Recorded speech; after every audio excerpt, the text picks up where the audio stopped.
igitondo cy'amahoro twishimiye igitondo mwami waduteranije imbere yawe ijambo riratubwira ngo wishimira kuduha ubwami wishimira kuduha igihugu wishimira kuduha ubugingo izina rya Yesu nirishimwe mana twumvise byinshi dutangiye kugeza kuri uyu mwanya ariko mana hari icyo wateguye ushaka kubiza mu mugaragu wawe Pastor Jean ndasenze kugira ngo akubere akanwa akubere umuyoboro mwami Imana yacu uvugane n'imitima yacu uvugane n'ubugingo bwacu buhembuke ubugingo bwacu bukire ubugingo bwacu bwunguke bwishimire umubyibuho mana uvugane n'abarwayi bakire uvugane n'abashonje bahage uvugane n'abababaye bahumurizwe buri muntu wese yumva ijwi ryawe mana rivugana nawe ufashe umukozi wawe ntaba ari we natwe imitima yacu kubera imbibe nziza ugira ibyo ukora kandi ugira imibyere hagati muri twebwe muri iki gitondo kandi ugira icyo usohoza kuko ari cyo ugambiriye gukora ni mu izina rya Yesu amen. Karimo no ijambo ry'Imana.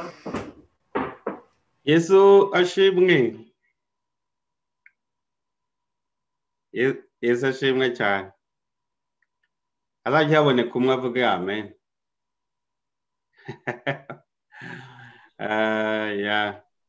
Dushimye Imana ko ibanye natwe kandi iri kumwe natwe mwanya utambutse habayeho gusenga baririmbye Imana ibaha umugisha nkuko babivuze ndi izina ryanjye ni Jerome Rutagarama abandi umupastori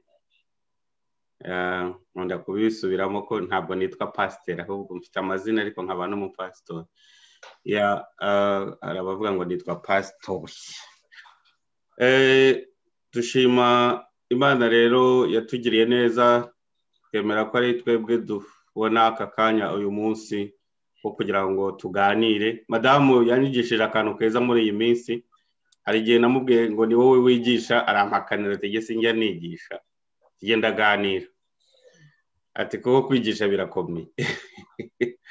Yes kandi numvise ari byo kuganira nabyo birafasha abana b'Imana barahugurana bakaganira habayeho inyigisho bibaye ngombwa ko dutegura inyigisho nayo twayitegura ariko uyu mwanya ni umwanya wo kuganira ijambo ry'Imana. Umukozi w'Imana waruyoboye gahunda yatanze umwanya wo gushima Imana ntabwo habonetse abantu benshi bashima ariko ntabwo turi mu bihe byo kwirenganya kuko aho gushakisha ishimwe twasaba Imana ikaduha ububyutse kugira ngo amashimwe aboneke. Ndibuka hariho igihe twajyaga dutanga umwanya wo gushima Imana ukabona ubaye muremure rimwe na rimwe ugahagarika abantu batararangiza gushima mu materaniro yakurikiyeho ukumva harimo abihana ngo Imana imbabarire cya gihe ntibamaye umwanya wo gushima ndaremererwa. Rero icyo gihe nicyo twifuza kuzageramo aho umwanya wo gushima Imana abantu batabona umwanya kuko wabaye mutoye nubwo amasaha yaba menshi gute.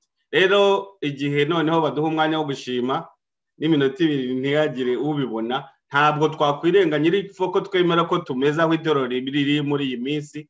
Itorero mu buryo bwa rusange riri mu mbaraga nkeya zo mu mwuka. Iyo hari amashimwe nta ushobora no kubisaba nta nubivuze. Rero ubwo tugomba kumenya ngo uko tumeze si kwiza mugani wajya jambo ryo muri Bibiliya ngo doraho turi nguko ntabwo bimeze neza si bizima. Rero igihe kizagera nibyo turi gusengera turi gusaba Imana ububyutse. Nabonye ahantu henshi ku isi abantu bari gusaba réveil spirituel bari gusaba ububyutse kugira ngo Imana itange ububyutse itorero risubiraho rigomba kuba kuko iyo hari intege nkeya hari ibintu byinshi biba hari za eshapatwari nyinshi zibaho ugasanga mu itorero hinjiwe n'ibitagombaga kubaho. Niho uzasanga abakristo ibyabo byivangwamo n'abatagombaga kubyivangamo kubera ko harimo intege nkeya. Mana rero twongerera imbaraga kugira ngo tugere mu gihe abantu barwanira gushima Imana aho kubyingingirwa. Yesu ahabwe icyubahiro. Uyu munsi rero turaganira ku ijambo ry'Imana rifite amatsiko rifite insanganyamatsiko ivuga ngo gutera imbere mu majyambere y'iby'umwuka, gutera imbere mu majyambere y'iby'umwuka, wenda biza no kudufasha kugira ngo tubone aho twagera kugira ngo tugere muri ibi bihe byiza turi kwifuza byo kuba twarwanira gushima Imana. Ndabizi neza ko twebwe dutuye umujyi wa London ufite abaturage bari guka bakaba 400,000, ribwira ko Montreal ari miliyoni zirenga cyangwa hejuru cyane, sinzi population nini, ariko buriya uri mu mujyi utuye abaturage bageze ku 400,000, uri itorero, uri umukristo wamenye Yesu, hakabaho ko hashira umwaka nta bakristo batatu bashya urishyiraho barakujoyininga, haba hari ikibazo, kuko statistike ziba zigaragaza ko nyine ubwo impact ntabwo ari nini. Uri mu mujyi noneho urimo choices nyinshi, nk'uwo nguwo turivuze wa Montreal, wenda umuntu akaba yamara itorero, reka twe kuvuga umuntu hatagira uvuga ko ari we turi gutunga urutoki, ariko itorero kandi rikaba ritarabona abantu baza kuri Yesu, bya bindi byavure byo gukizwa abantu barira byibuze 10 mu mwaka wose, haba hari ikibazo cyo mu buryo bw'umwuka. Niyo mpamvu rero amashimwe ashobora no kubura, ariko Imana yacu, Yesu wacu ari ku ngoma, byose bizakunda nidukomeza tukaba imbere y'Imana.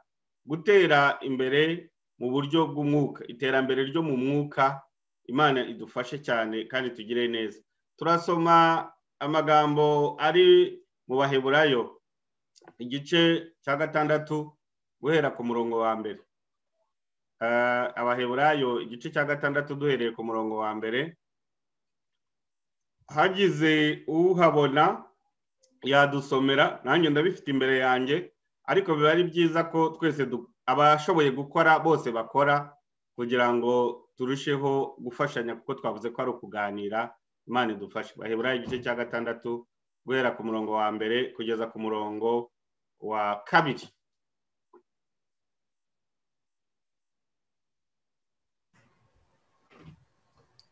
Dusome Abaheburayo ibice 6 uhereye ku murongo wa mbere kujya ku wa 2. Umutwe w'amagambo uravuga ngo Abaheburayo bihanangirizwa gukuza amajyambere. Nicyo gituma dukwiriye kuba turetse guhora mu byambere bya Kristo, tukigira imbere ngo tugere aho dutunganirizwa rwose, twe kongera gushyiraho urufatiro ubwa kabiri, ari rwo kwihana imirimo ipfuye no kwizera Imana. 2 ngo cyangwa ngo twongere kubigisha ibyo kubatizwa no kurambikwaho ibiganza no kuzuka kw'abapfuye n'iby'urubanza rw'iteka. Yesu aguha umugisha mwinshi cyane kudufasha. Ijambo iyo ritangiye ngo nicyo gituma, hari biba byabanje. Uriya muntu mumube hafi, mujye mumufungira iriya mikoro ye nazajya ayifungura, kuko atuvugiyemo ntabwo twabishobora. Birashoboka ko mwamufungira. Nicyo gituma dukwiriye kuba turetse guhora mu byambere bya Kristo, tukigira imbere ngo tugere aho dutunganirizwa rwose. Ikintu cyitwa amajyambere cyangwa se gutera imbere bisaba gukora. Iyo umuntu atangije umushinga, ashobora kuwutangiza ari mutoya. Murabizi abantu bagiye bacuruza za botike, bagiye batangira kuri za botike, ariko igihe kikagera ukabona yageze ku iduka, igihe kikagera ukabona yageze ku bucuruzi buranguza. Rero bitangira ari bitoya ariko bikarangira ari binini. Iyo bitangiye ari bito byageze aho bikagenda burundu, baravuga ngo umuntu yagize gute, yahombye. Imana idufashe cyane. Abakristo rero ikibazo gihari, usanga impamvu abantu baba bari mu ntege nkeya nuko ahantu abantu batangiriye ariho baguma, ndetse hari n'ubwo ahubwo umuntu atangira ari mu bihe byiza afite umuriro mwinshi, ariko na hahandi yatangiriye agasa nk'usubiye inyuma ho gatoya. Imana itugirire neza. Ariko Bibiliya irimo iratubwira ngo ntabwo dukwiriye kuguma mu byambere, ngo dukwiriye kugera kwigira imbere kugira ngo tugere aho dutunganirizwa rwose. Ahubwo aha wakwibaza uti nibwira ko ahubwo kuri ya etape ya mbere ariho we umuntu yakagombye gutunganirizwa. Oya, kugira ngo ugere aho utunganirizwa bigusaba ko ugera imbere, ntabwo utunganirizwa aho watangiye, kuko navuga ngo biba bitarasobanuka. Ariko iyo ukomeje ukwigira imbere ugera ku rugero rwo gutunganywa, ugera ahantu Imana none ivuga uti uyu muntu akwiye kwanganywaho amahage, akavanwaho ibitari ngombwa kugira ngo arusheho gukora neza. Ntitugume mu bya mbere bya Kristo. Hariho icyitegererezo cy'ijambo riba mu isezerano rya kera, ubwo Eliya yari agiye kujyanwa mu ijuru, yari ari kumwe na Elisa, bari bari ahantu hitwa Igirugari. Noneho Eliya aramubwira ati sigara ngaho Igirugari, noneho jyewe ndagiye, Uwiteka hari aho antumye. Ariko ntabwo yigeze amubwira ko agiye kugenda, agiye kumukurwaho. Noneho Elisa aramubwira ati, kubera ko Elisa nawe yari ari mu mwuka w'Imana, aramubwira ati oya, ntabwo tujyana, ntabwo nsiga, turajyana. Ntabwo Elisa yashatse kuguma Igirugari. Muri ino minsi abantu ahantu batangirira niho bashaka kuguma. Elisa aramubwira ati turajyana, nuko Eliya baragenda ngo bageze i Betaniya, naho aramubwira ati nyamara ushatse wasigara aha ngaha, rwose Uwiteka hari aho antumye. Elisa ati ndakurahiye. Ndetse abantu b'abahanuzi baraza babinginga Elisa ngo baramubwira bati Elisa ariko wowe ntabwo uzi uko ibintu bimeze, shobuja Imana igiye kumujyana, wowe guma aha ngaha wikomeza kumukurikira. Noneho ngo Elisa abwira abo bana b'abahanuzi ati reka ni mubyihorere, ibyo ndabizi, mubyihorere. Elisa ntabwo azi ko mbizi ariko ndabizi. Ngo baragenda bagera i Beteli. Bageze i Beteli nawe Eliya amubwira la même chose, amubwira ati sigara kubera ko ndagiye. Bimera kwa kunde Elisa ati turajyana, kuko Elisa hari icyo yashakaga kandi hari icyo yari yamenye. Nuko aramubwira ati okay. Baragenda bageze kuri Yorodani, Eliya noneho aramubwira ukuntu ibintu bimeze, aramubwira ati noneho nsaba icyo ushatse, sasa unsabe. Ariko yaza kuguma Igirugari, ntabwo Elisa yari kubona ibyo yabonye mwese muzi. Imana idufashe cyane. Ntabwo yari kubona ibyo yabonye Igirugari naho gutangirira. Niyo mpamvu tudakwiye kuguma mu byo twamenye bya mbere ngo tubigumemo, tugomba kwigira imbere aho dutunganirizwa. Kuko kuri Yorodani murabizi mwese ko Eliya amubwira ati nsaba icyo ushaka, aramubwira ati nta kindi keretse umpaye imigabane ibiri y'umwuka ukurimo.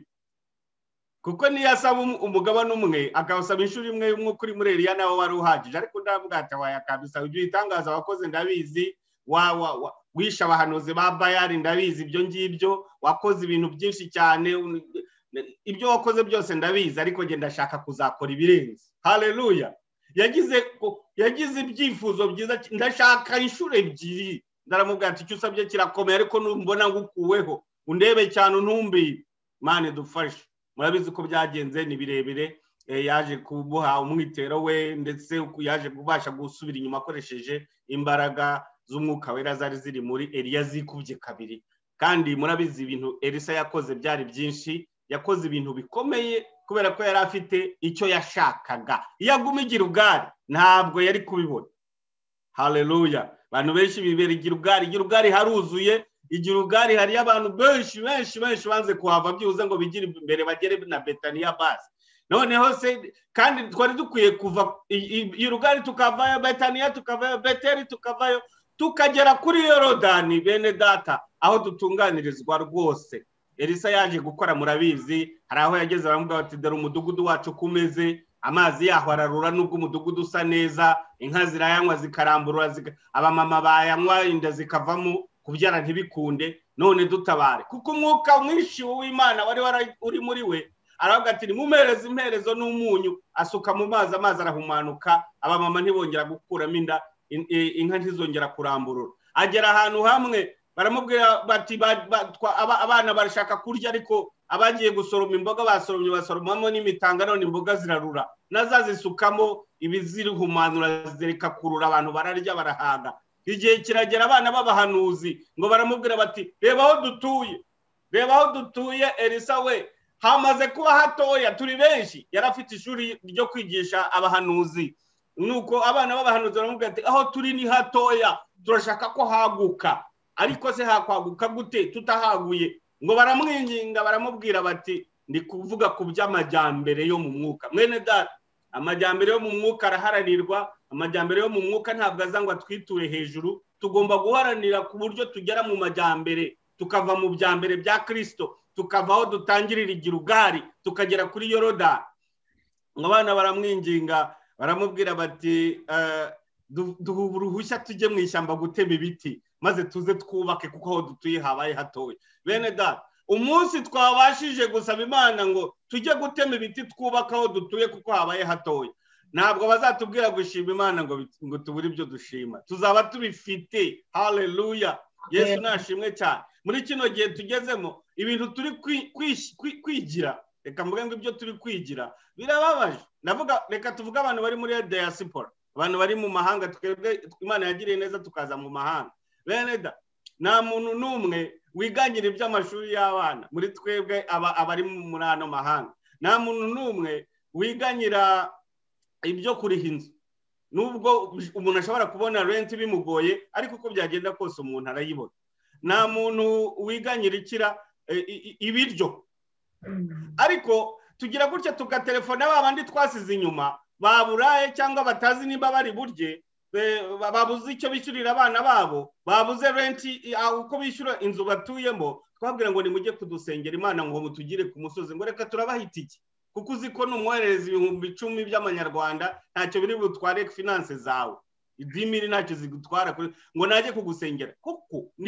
none naratekereje mu minsi ishize ubwo abandi bari kuri YouTube bareba ngo murabizi muri no minsi umuntu wese arabyuka akavuga ngo iki Imana yamweretse ku mwaka wa 2021 ubu namarushanwa ariko je nari ndi kwitekereza ndavuga ntariko bari abantu basabwa gusengerwa ahubwo si twebwe twari tukwiye kubasengera twebwe twari tukwiye kuba turi muri izo mbaraga zo kubasengera ko ari bo bafite ibibazo Imana idufashe cyane nawe azakwemerera umuhaye amafaranga agure utwo kurya wenda agenda amara iminota 15 kuri uwo musozi yagiyeho aza kubwira icyo yeretswe cyangwa gihimbe hanyuma nawe uvuga ati haleluya reka nirebere TV Imana yamvugishije hari abavuga ngo nzajya najye kukwingingira Imana bitangiye kuba kudodesha se nka bya bitabo bya za memoire oya ni twebwe twari dukwiriye gusengera bariya abantu kurusha uko ari bo bakadugiriye ku misozi gusenga Imana idufashe cyane twitwaza ngo nta mwanya dufite ariko isi nta mwanya izigera iduha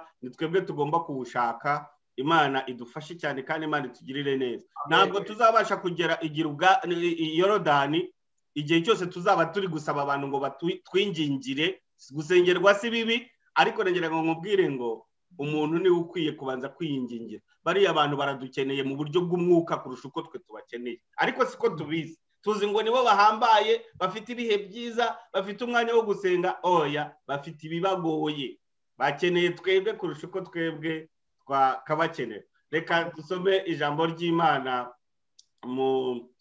muri Yeremiya igice cya mbere umurongo wa 10 Yeremiya igice cya mbere turasoma umurongo wa 10 ariko nyuma turaza no kujya ku mirongo ibanza wa mumama numvise asoma neza n'umumama n'umukobwa ndabona ari mutoya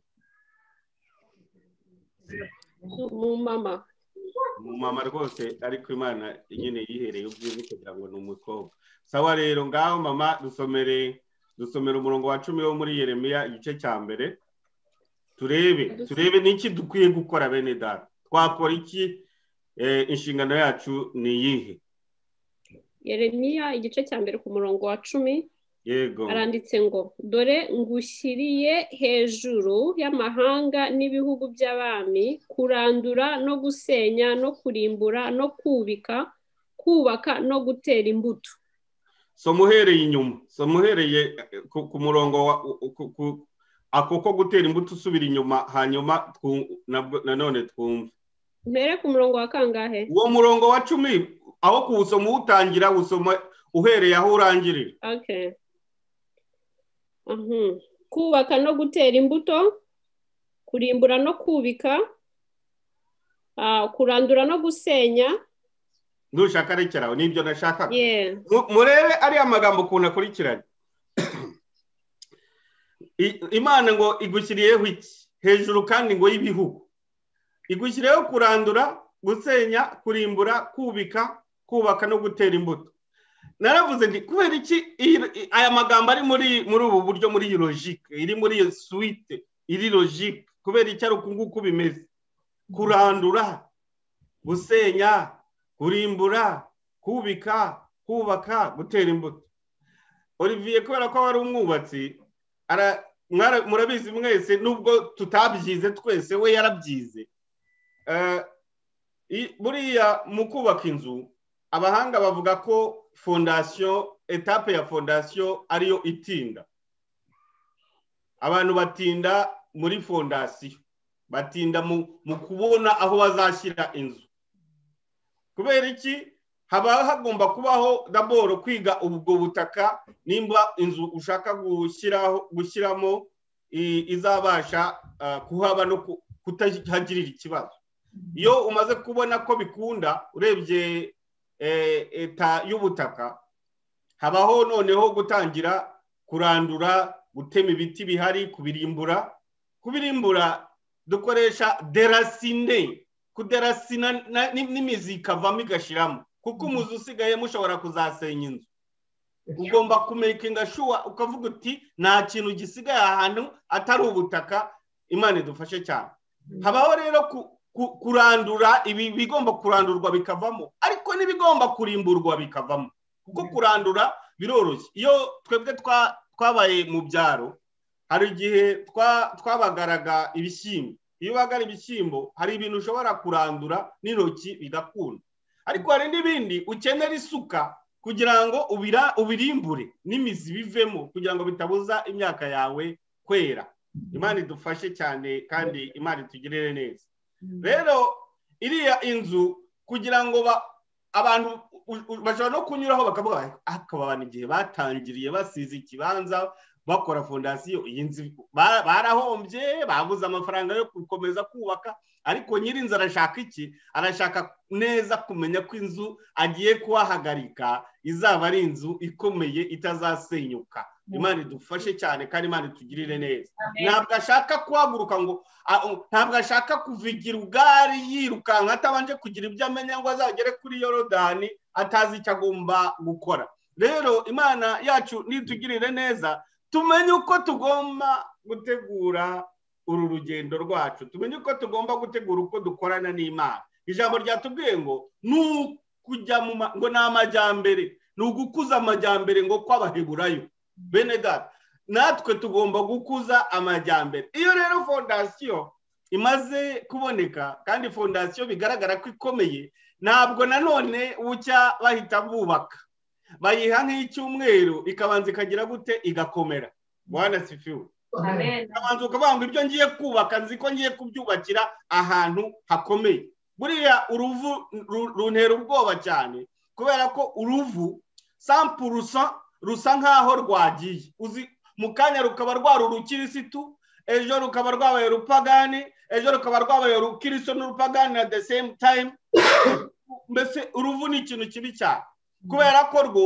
ntirushobora kuguma ku kintu kimwe ahubwo ntirushobora kugumeza kugira status imwe yo gukwera ahubwo rugenda rusa nkaho rugeze ngira ngo mbabwire ngo igihe tugezemo ni igihe kigoye cyane ni igihe umuntu ashobora kuba umupasitori akaba umunyapolitiki ndagira ngo mbabwire ngo ntabwo bikorana umuririmbyi witwa Munishi nibuka kubivuga buhoro navuga cyane umuririmbyi witwa Munishi yaravuze ngo injiri ngo pamoja na siasa ngo haviwezi kuchanganyikana ngo ntabwo bishobora kuba hamwe ngo usijaribu ngo ni nk'amazi n'amavuta ngo usijaribu kuchanga maji na mafuta ngo wara havichanganyikani ntushobora kubihuza ntabwo burya no muri Bibiliya Yosuwa yari umutambyi agakora iby'ubutambyi Zerubabeli akaba umunyapolitiki agakora ibya politiki Imana idufashe cyane kandi Imana tugire neza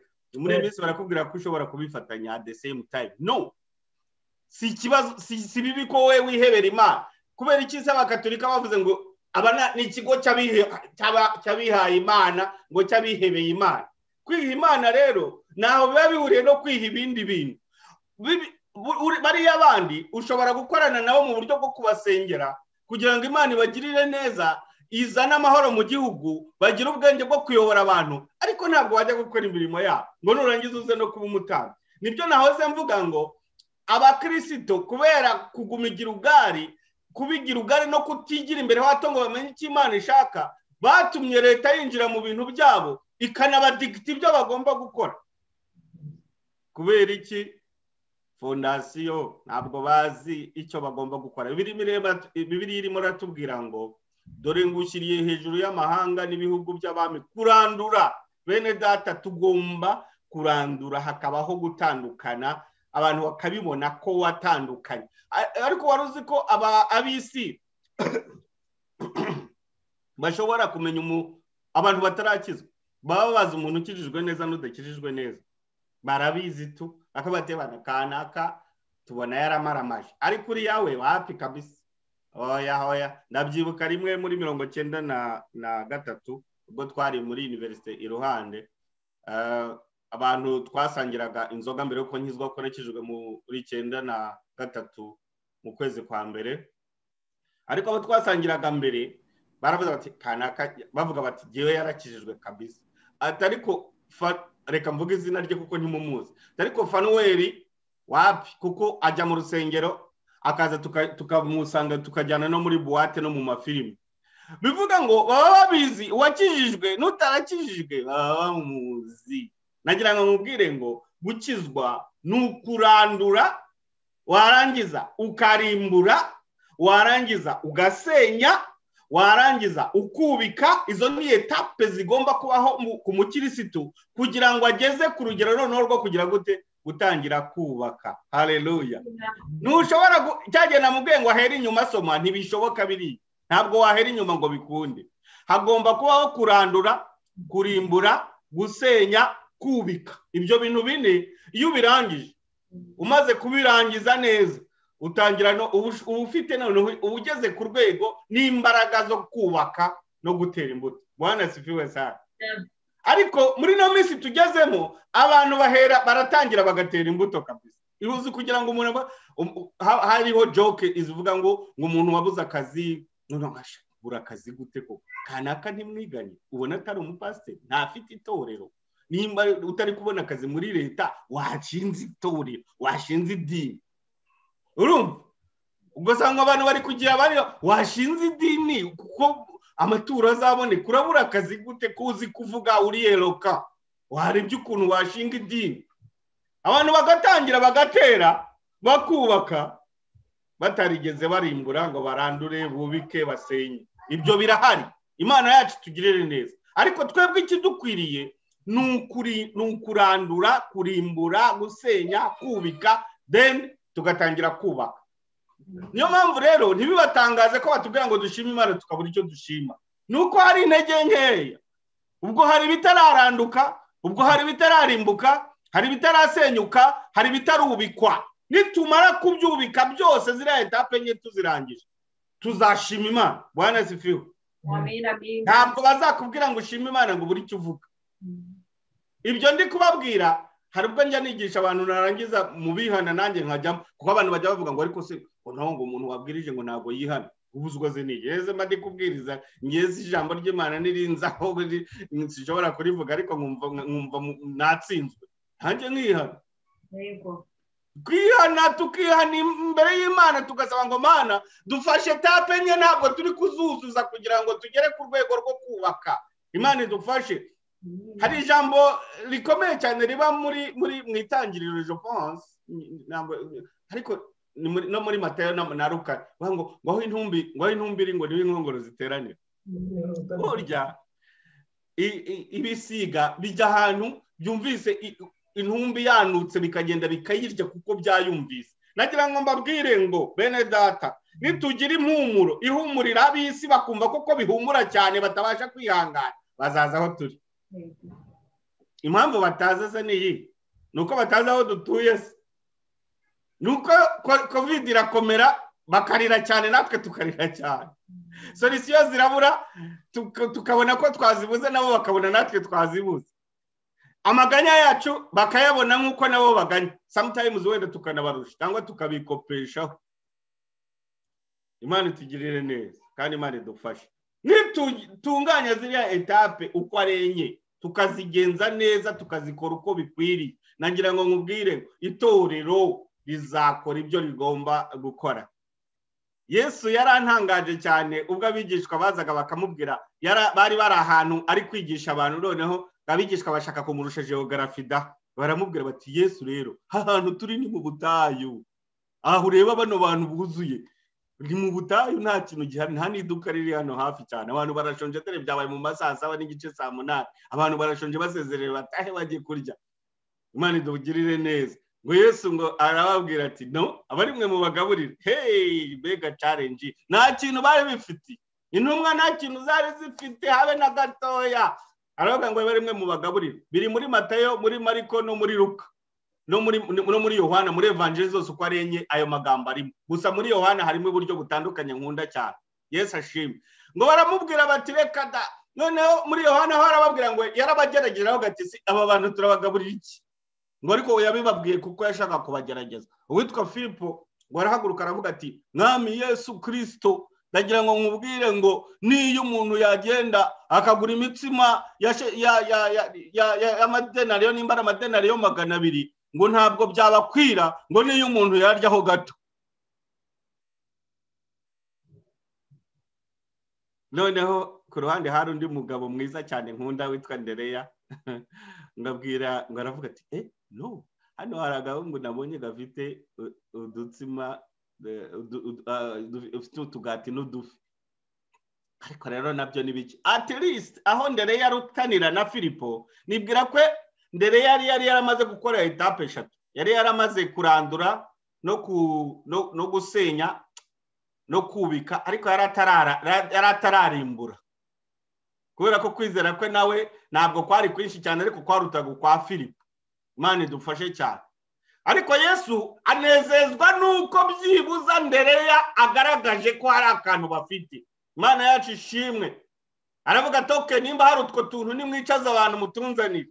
Ubundi Yesu kuko yari ari kuba training, yari azi ko azagenda, yari ari kuba training, niyo mpamvu yababwiye ngo niba rimwe mu bikora. Nagira ngo nkubwire ngo nibajya ababwiriza muri tumwe ntibajya bakunda kubivugaho. Yesu yashakaga ko kiriya gitangaza yakoze, yashakaga ko abigishwa ari bo bagikora kuko bari muri training, kandi iyo bizera bari kugikora. Kuba yarasenze nabo bashoboraga gusenga bigakoreka nk'uko yabisengeye bikaba byinshi. Nicyo rero yashakaga ko, niyo mpamvu yababwira ngo bari mwe mu bagaburire, ntabwo yari ari kujokinga, yashakaga ko abatraininga bakabimenya. Imana itugirire neza. Ariko muri kino gihe turimo bene data, nta nubwo turi kubasha kugabura na gato. Babana nababwiye ba Elisa bavuze bati ahantu turi ni hatoya, babahanuzi ni hatura bibona ukuntu ari hatoya, reka tujye gutema ibiti tuze twagure. Bene data, ishyaka dufite ni iri, ese turi gusaba ngo duteme ibiti twagure cyangwa turi mu bindi? Noneho ngo Elisa arababwira ati nimugende. Baragenda ngo bageze imbere gato, umwana umwe aragaruka ati hari ikintu mutazisha, reka nsubire inyuma nongere mubwira kandi ka. Bamubwira ngo no, ntabwo twajya mu ishyamba twenyine tutajyanye nawe. Haleluya. Nkuko Mose yabwiye Imana ngo ntabwo uri budukura aha hantu nutagendana natwe, ni ngombwa kugendana natwe, naho ubundi se twavanga tukagenda gute tutari kumwe nawe? Noneho ngo babana babwira Elisa ngo ngwino tujyane, twe kujya mu ishyamba twenyine tutari kumwe nawe. Haleluya. Ngo bageze mu ishyamba, kubera ko ibiti batemaga byari biri hafi y'inyanja, ngo umwana umwe ngo yatemye igiti, ishoka irakuka iragenda igwa mu mazi, kuko bari bibitseho Elisa bajyanye. Ngo baragenda baramubwira ngo databuja, intorezo iguye mu mazi kandi ntabwo yari iyanjye, yari intirano niyo nari natiye, none ntabara kuko ntabwo nabona icyo mvuga. Ngo Elisa aramubwira ati ntungira agatoki unyereka aho iyo ntorezo yaguye. Haleluya. Ariko kuko Elisa yari yararimbuye, yararanduye, yarasenye, yarubitse, ngo umwana mutungira agatoki yaguye mu byahariya mu mazi ahantu hatagaragara mu nyanja. Ngo Elisa atema igiti.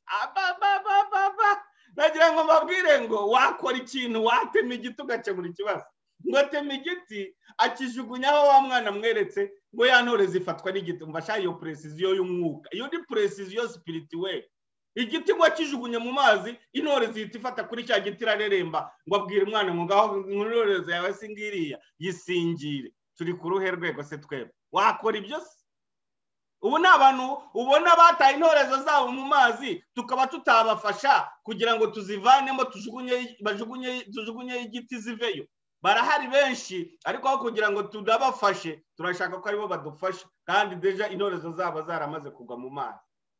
Turarangije reka dusenge. Mwami Yesu ndagushimiye ko ubanye natwe kandi kutugiriye neza, icyubahiro kibi cyawe. Turize Mana, nanjye ungirire neza kandi umbabarire intunganye nkomeze, icyubahiro kibi cyawe. Hallelujah. Baba mtakatifu. Hallelujah. Thank you Jesus. Utugirire neza, udukomeze, kongeremo imbaraga, uduhe gutunganya ziriya steps uko arenye, tubashe kurandura, kurimbura, gusenya no kubika kugira ngo tubone ko twubaka kandi dutere n'imbuto. Kuko ntabwo twahera kuri etape za nyuma ngo bigire icyo bimara. Itorero rya none riri mu ntege nke no mu bukonje. Bade kere gloria. Ariko Mwami hari icyo wakora. Turisengera rero ngo utwambike imbaraga zidasanzwe, utwambike imbaraga zo gukora kuko isi iradukeneye. Isi iradukeneye. Abakristo bacitse intege baradukeneye Mana. Hallelujah. Mana we tugirire neza kandi dukomeze udushoboze, icyubahiro kibi cyawe tubisabye mu izina rya Yesu. Amen. Amen. Yesu abaho umugisha. Yesu aho umugisha umukozi we cyane.